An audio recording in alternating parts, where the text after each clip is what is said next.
Assalamualaikum, ini adalah bahan-bahan sup untuk batuk yang berdahak. Apa saja?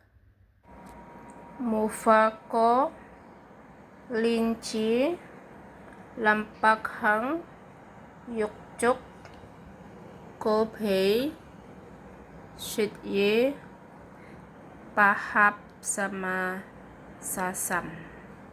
Linci, apricot, yukcuk, sasam tahap, shitye, kope, mufako.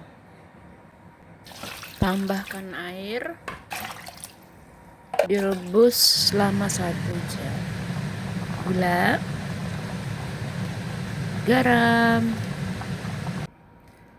Nah, ini rasanya tuh segar sekali, jadi sangat cocok untuk batuk yang berdahak. Jangan lupa di subscribe. Terima kasih, selamat mencoba. Bye bye. Assalamualaikum.